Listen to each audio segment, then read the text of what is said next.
welcome back to my YouTube channel. Apa kabar kalian semuanya? Aduh, gue tuh kangen banget sama kalian.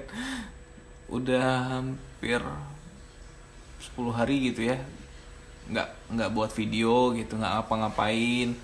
Bingung mau ngapain, TikTok gue kena suspend ya kan, gara-gara video yang ini nih. Yang ini kena suspend gua. Video ini salahnya di mana?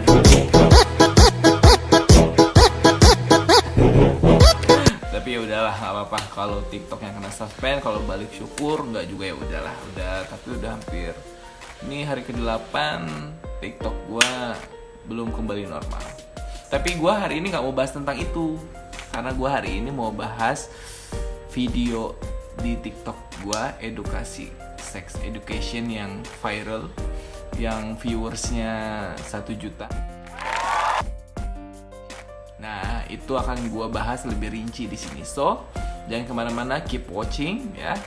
Tahukah kamu, kelainan letak lubang kemih pada pria dapat menyebabkan seseorang pria sulit menghamili seorang wanita? Berikut kita bahas kelainan bentuk lubang pada Mr. P pria yang dapat menyebabkan seseorang pria sulit memiliki keturunan. Mari kita simak. Yang pertama, ini. Perhatikan garis putus-putus di dalam gambar ini. Bedakan yang normal dan yang tidak normal. Ayo tebak, manakah yang normal? Ya, betul, jawaban A yang benar. Nah, jadi letak lubangnya bisa sampai mendekati anus.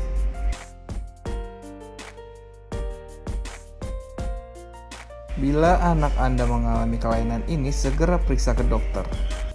Tunggu video selanjutnya. Jangan lupa like, komen, dan share. Terima kasih. Oke, di video yang tadi itu banyak sekali yang DM gua. Dan yang kenal gue langsung chat WA gue secara personal. Banyak yang nanya kayak, emang itu gak normal ya?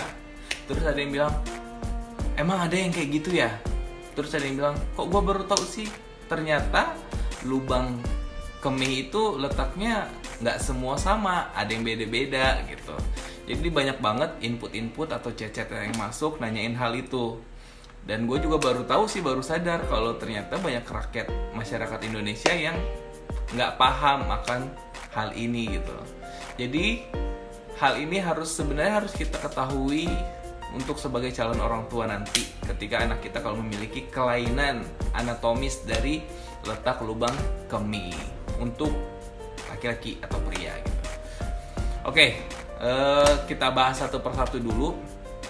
Sebenarnya kalau letaknya itu normalnya di mana sih gitu ya kan? Nih, gambarnya yang normal tuh seperti ini ya. Ini normal. Letaknya lubangnya itu ada di depan, pas di depan. Jadi kalau posisi anatomis itu yang normal seperti ini. Jadi kalau normal itu saat dia lagi ereksi. Nah, itu normalnya. Jadi kalau normalnya seperti itu artinya lubangnya di atas. Kan ereksi. Berarti di sini. Ya, bukan di sini atau di belakang. Ini ini fotonya. Ya. Oke, kita bahas kalau lubangnya di samping, di bawah, atau di atas itu normal atau enggak. Gini ya. Samping, atas, bawah. Samping jarang ada sih ya, atas, bawah, atas, bawah. Kita lihat itu tidak normal, tapi bisa diatasi ya. Kalau lubangnya letaknya turun sedikit turun, atau sedikit di atas, atau sedikit di bawah, itu masih bisa kita atasi. Caranya dengan posisi senggamanya aja dibenarin ya.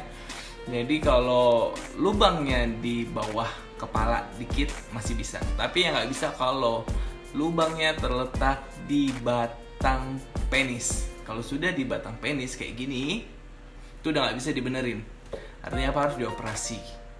Artinya kita tidak bisa mensiasati. Jadi ketika dia melakukan hubungan seks dengan pasangannya, dengan istrinya, spermanya akan turun di bawah batang atau di batang penisnya. Ser. Gimana misalnya nih, seret, airnya turun dari sini. Nah, airnya nggak muncrat ke depan, tapi ke bawah. Kalau muncrat ke bawah, asumsinya adalah si spermanya tadi tidak bisa menuju rahim ke depan, ya kan? Dia akan turun ke bawah, nembaknya ke bawah, dan akan turun keluar lagi melalui saluran vagina. Jadi akan percuma. Makanya laki-laki dengan kelainan letak lubang kemih akan sulit memiliki keturunan. Jadi kalau lubangnya itu bukan di kepala penis, area kepala penis ya, udah di batang penis, mau di bawah ataupun di atas, itu sulit untuk memiliki keturunan. Jadi harus dioperasi. Apalagi kalau sampai lubangnya di antara batang dan biji kemaluan. Nah, itu susah juga. Jadi harus dioperasi. Nah, paham ya sampai sini? Paham? Kita akan lanjut ke pembahasan berikutnya. Enaknya kita bahas kalau lubangnya di atas atau di samping atau di bawah. Biasanya sih di atas, di kepala penis, tapi bagian atasnya atau di bawah kepala penis, bukan di tengah-tengah kepala penis ya. Itu bagaimana mensiasatinya agar ketika berhubungan tembak jedar jadi anak gitu. Oke, kita bahas satu persatu dulu. Ini ketika lubang kemihnya terletak di atas kepala penis. Oke, sekarang kita coba berimajinasi. Coba fokus. Kita mau berimajinasi seumpama. Jadi kalau letak lubangnya di atas, itu yang paling bagus adalah posisinya adalah doggy style. Tapi jangan doggy style standar. Doggy stylenya dikombinasi saat dia doggy style agak turun dikit. Misalnya gini nih, contohin. Dia agak turun dikit lah pokoknya, agak gini, agak turun ya. Set.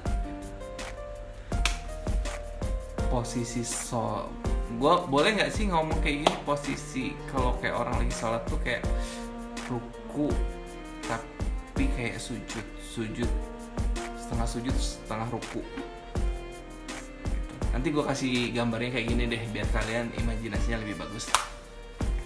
Nah, kalau posisi lubangnya itu adalah di bawah, ya di bawah, itu cocoknya. Berarti kalau di bawah kan nyemprotnya di bawah. Kalau gaya missionary, gaya standar Indonesia, dia kan luruh ke bawah kan. Kalau luruh ke bawah bisa keluar lagi. Jadi paling cocok ini gayanya. Nggak boleh istrinya di pangku, gaya cicak di dinding juga nggak boleh. Terus gayanya yang paling pas missionary oke kok. Cuman syaratnya si perempuan harus diganjal pakai bantal pantatnya. Kurang lebih kalau diganjal itu pantatnya 1 bantal 2 bantal cukup lah. Fungsinya untuk apa? Biar agak tinggi. Agak tinggi, jadi spermanya nggak gampang keluar dari mulut vagina. Jadi si spermanya tuh kan kita harapkan dia bisa berenang menuju rahim dengan gampang, dengan mudah gitu. Kalau posisinya pantat diganjal sama bantal, karena kita mengikuti hukum gaya gravitasi. Jadi kalau dia cairannya tinggi di atas, otomatis untuk keluar dari mulut vagina agak susah. Jadi dia agak lama di situ. Kalau agak lama, kemungkinan si spermanya bisa berenang kan lebih gampang. Kalau kalian tidak bisa juga membayangkan, coba gue cariin videonya deh ya. Nanti kalau ada videonya atau ada gambarnya, posisi pasutrinya, posisi seksnya lah, gue taruh di sini deh. Yeay, selesai. Gue tuh rada deg-degan juga sih kalau bahas tentang kayak ginian. Deg-degannya itu bukan apa, takutnya ini kan kamar bukan sepupu ya, ponakan gue cewek.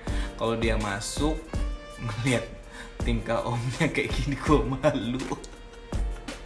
Oke, tapi nggak apa-apa, ini niat gue bukan untuk pornografi, tapi niat gue untuk edukasi. So, buat kalian semua yang suka dengan video gue, jangan lupa support gue terus dengan cara like, comment, and subscribe. Dan jangan lupa kalau perlu kalian share ke seluruh sosmed kalian yang kalian punya. Terus bantu gue kayak gitu supaya gue terus semangat berkarya, bikin video-video terbaru. Dan kalian kalau mau request, mau bahas tentang apa, kalian boleh komen. Nanti yang menarik menurut gue bisa gue jadiin konten dan gue bahas satu persatu. Oke, thank you. Dah, assalamualaikum.